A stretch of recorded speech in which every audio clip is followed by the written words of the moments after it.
Hello friends, मैं आप सभी का मेरे यूट्यूब चैनल पर स्वागत करता हूं। पॉलिटिकल साइंस क्लास 12th के अंतर्गत हमारा चैप्टर चल रहा था राष्ट्र निर्माण की चुनौतियां, चैलेंजेज ऑफ नेशन बिल्डिंग। इसके अंतर्गत भाग 1 में हम लोगों ने ट्रिस्ट विद डेस्टिनी, नियति से साक्षात्कार भी हम इसको बोलते हैं, इस भाषण के बारे में हम लोगों ने इस संबोधन के बारे में पढ़ा था, जो पंडित नेहरू का आज़ादी के बाद संविधान सभा के समक्ष दिया गया पहला संबोधन था। आज की इस कक्षा में हम जो राष्ट्र निर्माण को लेकर जो मुख्य चुनौतियां थी, उन चुनौतियों का हम जिक्र करेंगे। विद्यार्थियों, आप लोगों को पता है कि भारत बहुत कठिन परिस्थितियों में भारत को आज़ादी मिली। लगभग 200 वर्षों की गुलामी के बाद हम 15 अगस्त 1947 को आज़ाद हुए, और यह आज़ादी हमारे लिए जहां एक और बहुत खुशी और जो है अवसरों के रूप में हमारे सामने थी, एक नए देश के निर्माण की आशा हमारे लोगों में थी, वहीं दूसरी ओर विभाजन के रूप में एक बड़ा दर्द भी हमें मिला। एक देश को जो है ब्रिटिश शासन के द्वारा 2 भागों में विभाजित कर दिया गया, 2 राज्यों में जो है बांट दिया गया। तो इन परिस्थितियों में देश बहुत, हम कह सकते हैं कि कठिन रास्ते की ओर आगे बढ़ा, क्योंकि आज़ादी की घोषणा के साथ ही और उससे पूर्व भी देश के विभिन्न हिस्सों में सांप्रदायिक दंगे होने लगे। बहुत से लोग इन दंगों का शिकार हुए, और भारत का जो विभाजन था, उस विभाजन की भी जो हम कह सकते हैं कि ब्रिटिश सरकार के द्वारा जो नीति बनाई गई, जिस तरीके से विभाजन किया गया, वो बहुत अस्पष्ट विभाजन था। कोई स्पष्टता उसमें नहीं थी।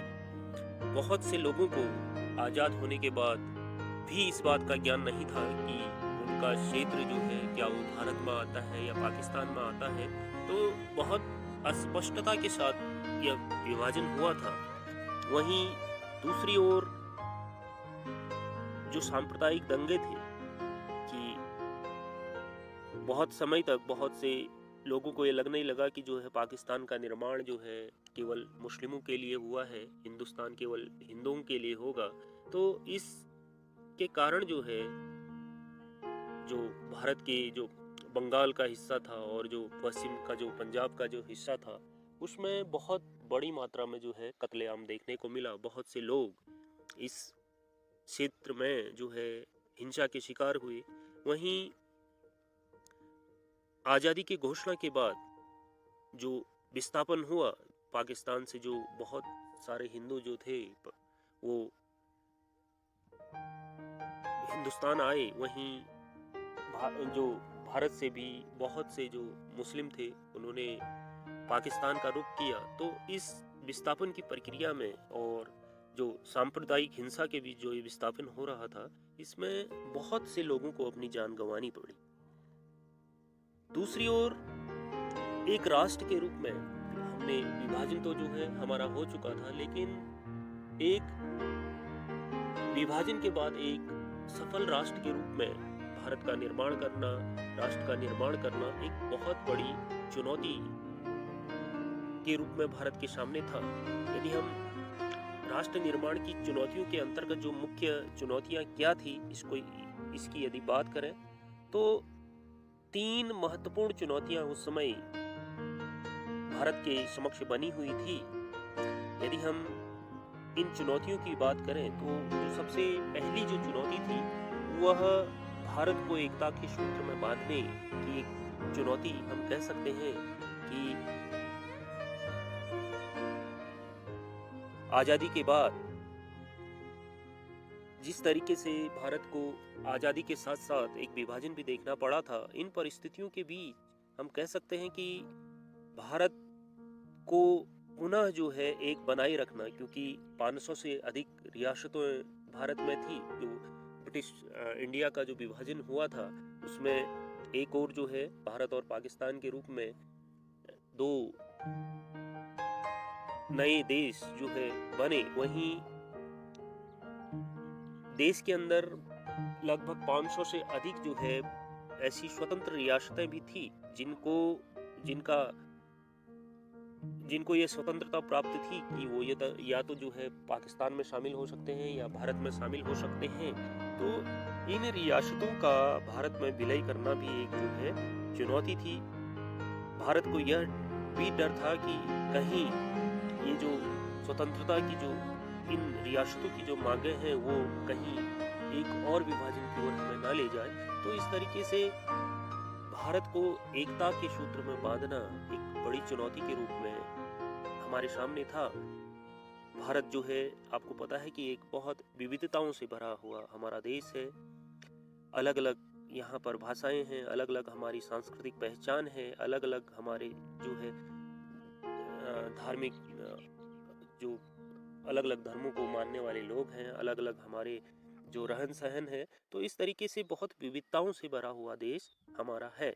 और आज़ादी के समय की जो विपरीत परिस्थितियां थी, उन परिस्थितियों में भारत को एक सूत्र में पिरोए रखना, भारत के लोगों को एक बनाए रखना, और जिस तरीके से जो रियासतों में स्वतंत्रता अलग बने रहने की मांग चली आ रही थी, उन परिस्थितियों में पूरे देश को संगठित करना और संगठित करने के साथ साथ उसको आगे बढ़ाना, ताकि भविष्य में हमें किसी तरीके की जो है जो हम कह सकते हैं कि देश को की अखंडता पर जो है किसी तरीके का खतरा ना हो, इस तरीके से उसको आगे बढ़ाना और इसके साथ साथ लोगों की आकांक्षाओं को भी संतुष्ट कर हमारी जो है जो विविधता है, उस विविधताओं को के आधार पर जो है आप देखते हैं कि प्रत्येक क्षेत्र की कुछ अलग जो है आकांक्षाएं हैं, उनको अपनी संस्कृति और अपनी पहचान को बनाए रखने की भी जो है चिंता सताती रहती है। तो इन परिस्थितियों में उनकी आकांक्षाओं को भी पूरा करना और देश को एकता के सूत्र में बनाए रखना एक बड़ी चुनौती के रूप में हमारे सामने था। दूसरी जो चुनौती थी वह लोकतंत्र को कायम करने की चुनौती। दूसरी जो महत्वपूर्ण चुनौती थी कि एक लोकतांत्रिक देश के रूप में भारत ने आगे बढ़ने का निर्णय लिया था। भारत ने संसदीय शासन पर आधारित प्रतिनिधित्व मूलक लोकतंत्र को अपनाने का निर्णय लिया था। तो लोकतंत्र को अपनाने की बात तो एक जो है हम कह सकते हैं कि सरल बात है, लेकिन उस लोकतंत्र को कायम रखना और उस लोकतंत्र पर लोगों का भरोसा बनाए रखना भारत के लिए एक बड़ी चुनौती के रूप में था। भारत की जो आजादी के समय की जो परिस्थितियां थी, अधिकांश आबादी जो है साक्षरता से बहुत दूर थी, केवल कुछ ही प्रतिशत लोग देश में साक्षर थे। तो एक हम कह सकते हैं कि बड़े देश में जहां पर अधिकांश जनसंख्या निरक्षर हो और उन देशों में लोकतंत्र को स्थापित करना और उसको सुचारू रूप से आगे बढ़ाना एक बड़ी चुनौती के रूप में हमारे सामने था। किंतु हमने कहीं ना कहीं इस चुनौती का बखूबी सामना किया। जिस तरीके से आप देखते हैं कि हमारे पड़ोसी देशों में, चाहे वो पाकिस्तान हो, बांग्लादेश हो, वहाँ की जो परिस्थितियाँ रही, उन देशों में लोकतांत्रिक शुरुआत तो हुई, लेकिन उस लोकतंत्र को लंबे समय तक कायम करने में और उसको बनाए रखने में असफल रहे। लेकिन भारत ने अपने आप को एक मजबूत लोकतंत्र के रूप में आगे बढ़ाया। आज भारत की गणना एक विश्व के सबसे बड़े लोकतंत्र में होती है। तो कहीं ना कहीं हमने हमारे सामने जो लोकतंत्र को कायम करने की जो बड़ी चुनौती थी, उसको बखूबी हमने अंजाम दिया, उसको आगे बढ़ाया। लेकिन आज़ादी के समय यह लोकतंत्र को अपनाना तो हमने स्वीकार किया, लेकिन उस लोकतंत्र को कायम रखना हमारे लिए एक बड़ी चुनौती के रूप में था। तीसरी जो मुख्य चुनौती थी वो आर्थिक विकास करने की चुनौती थी। आर्थिक विकास की चुनौती। देश आज़ादी के समय बहुत ही कठिन आर्थिक स्थिति से गुजर रहा था। अंग्रेजों के द्वारा लगभग आप लोगों ने देखा कि 200 वर्षों तक भारत का शोषण किया था। वो कहीं न कहीं जो हमारी अर्थव्यवस्था थी, ब्रिटिशों के द्वारा अपने लाभ की दृष्टि से उसको ढाला गया था। लेकिन आज़ादी के बाद भारत के सामने आर्थिक विकास की एक कठिन चुनौती थी, क्योंकि यदि भारत जो है आर्थिक तरक्की के साथ अपने आप को नहीं जोड़ पाता, तो यह कहीं न कहीं जो गरीबी भुखमरी से जूझ रही हमारी जनता थी, उसके लिए एक असहनीय बात हो सकती थी। तो क्योंकि अगर देश जो है बेरोजगारी, भुखमरी और गरीबी से अपने आप को नहीं उबार पाता, तो ये आने वाले समय में भारत की अर्थव्यवस्था के लिए भी जो है संकट उत्पन्न कर सकता।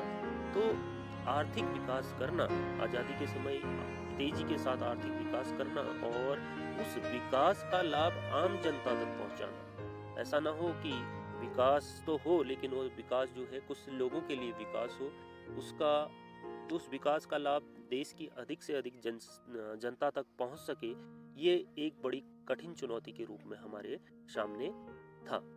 तो इस तरीके से जो मुख्यतः जो 3 चुनौतियां आज़ादी के समय देश के सामने बनी हुई थी, इसमें भारत को एकता के सूत्र में बांधने की चुनौती, लोकतंत्र को कायम करने की चुनौती, आर्थिक विकास और उसका लाभ आम जनता तक जो है पहुंचाने की चुनौती हमारे सामने बनी हुई थी। तो विद्यार्थियों, आज की कक्षा हम यहीं पर समाप्त करते हैं। आशा है कि आप राष्ट्र निर्माण की चुनौतियों के अंतर्गत जो आज़ाद भारत के समक्ष प्रमुख चुनौतियां थी, उसको लेकर आप अपनी समझ बना पाए होंगे। धन्यवाद।